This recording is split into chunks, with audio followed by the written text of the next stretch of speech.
Monde numérique. Comme chaque fin d'année dans Monde Numérique, on fait une pause pour essayer de comprendre ce que cette année nous a vraiment raconté. Et pour prendre un peu de recul, il y a un bon révélateur, c'est le vocabulaire. Certains mots se sont en effet imposés dans les discours des entreprises, des politiques, des chercheurs, les médias évidemment également. Et puis aussi même dans le grand public. Alors pour commencer, le premier terme incontournable de l'année, c'est sans doute celui d'agent IA. Qu'est-ce que c'est que ça ? Un agent IA, ce n'est plus un simple assistant conversationnel avec lequel on peut discuter comme ça, comme on le connaît jusqu'à présent, mais c'est un système capable véritablement d'enchaîner des actions, de planifier, de choisir des outils et parfois d'agir de manière autonome dans un environnement numérique bien entendu. En 2025, OpenAI a largement popularisé cette notion avec des agents capables d'utiliser des outils externes, de naviguer dans des interfaces logicielles ou d'exécuter des suites de tâches complexes. Microsoft a intégré des logiques d'agents également dans son écosystème Copilot, notamment pour automatiser des workflows professionnels. Google, de son côté, a présenté des agents capables de coordonner plusieurs services, notamment dans la productivité et le cloud. On ne demande plus à une IA une réponse avec un agent, on lui confie un objectif. On en parlait cette année dans Monde Numérique avec Romain Huette d'OpenAI. Pour définir un agent, je pense qu'il y a 3 éléments importants. Le premier, c'est une expérience qui automatise une tâche en fonction d'un plan que vous avez donné. La deuxième chose, c'est que vous donnez à cette expérience accès à des outils.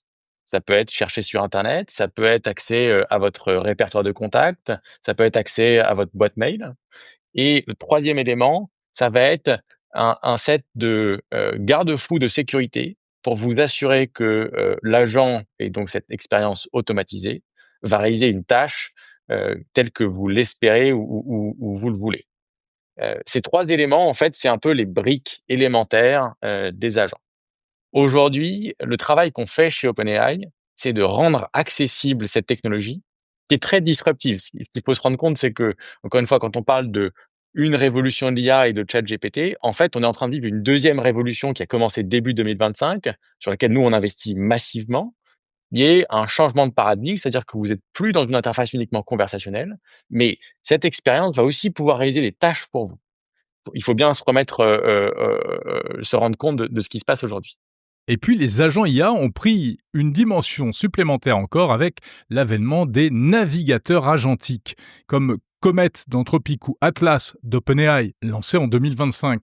De vrais navigateurs qui permettent d'aller sur le web, comme Chrome ou Firefox, mais qui peuvent aussi faire des choses tout seuls à votre place parce qu'ils sont boostés à l'IA.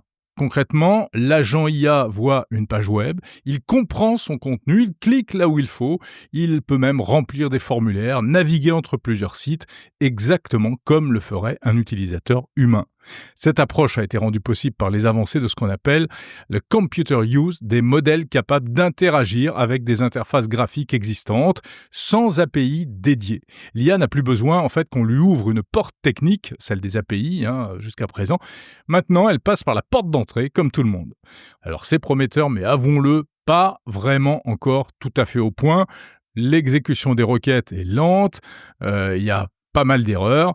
Il s'agit de solutions transitoires en attendant que les services s'adaptent véritablement nativement aux agents. Mais avec l'IA agentique se posent aussi des questions sensibles. Jusqu'où un agent peut-il aller ? Jusqu'où peut-il agir en votre nom ? Comment sécuriser l'accès à des comptes, à des services, des données personnelles, des paiements, etc. s'il faut donner tous ces codes à l'agent ? Et que se passe-t-il en cas d'erreur ? Enfin, comment distinguer un humain d'un agent automatisé sur le web ? Ce phénomène grandissant qui fait qu'il y a presque plus de robots que d'utilisateurs humains sur Internet.